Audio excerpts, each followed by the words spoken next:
আমার অরণ্যবাবু সবসময় বলে ওনার কথা আর ওনার কাজ কোনোদিনও নড়চড় হয় না।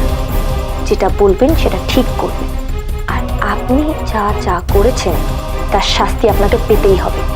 কনফিডেন্স না তোমার আর তোমার অরণ্য সিংহ রায়?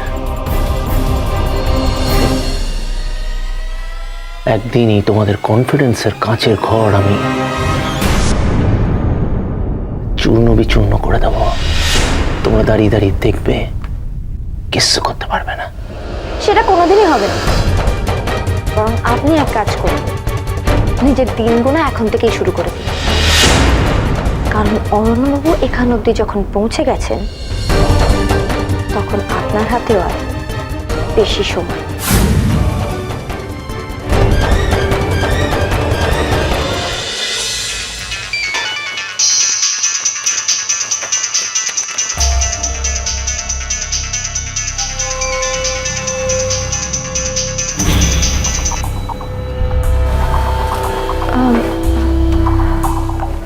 প্রেসক্রিপশনটা দিন।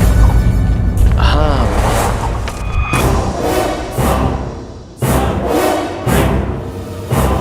ওষুধগুলো আমি নিয়ে আসছি। টাকাটা নিয়ে যাও। কেন?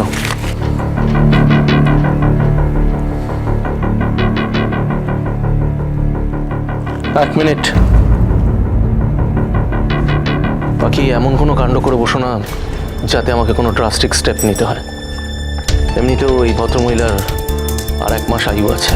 দেখুন, আমি খুব ভালো করেই জানি আমাকে এটা বারবার মনে করানোর কোনো দরকার নেই। আমি ওষুধের দোকান থেকে ওষুধটা কিনে এখানে চলে আসবো।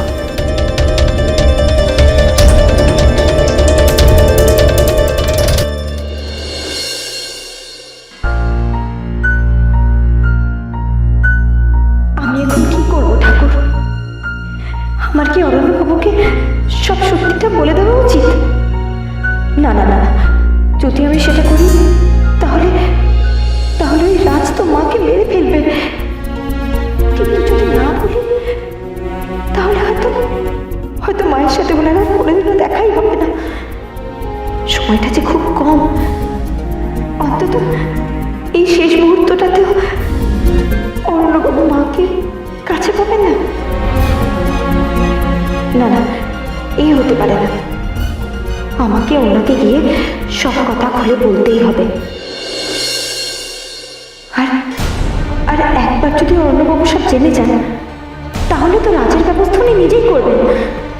আমাকে শুধু এটুকু খেয়াল রাখতে হবে যে কোনোভাবেই রাজ যেন না জানতে পারে যে আমি অরণ্যবাবুর কাছে গেছি।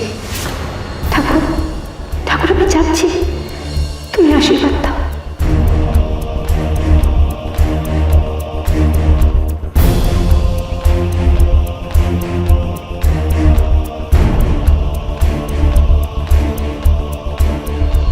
আমি আসছি অরণ্যবাবু, আমি আসছি।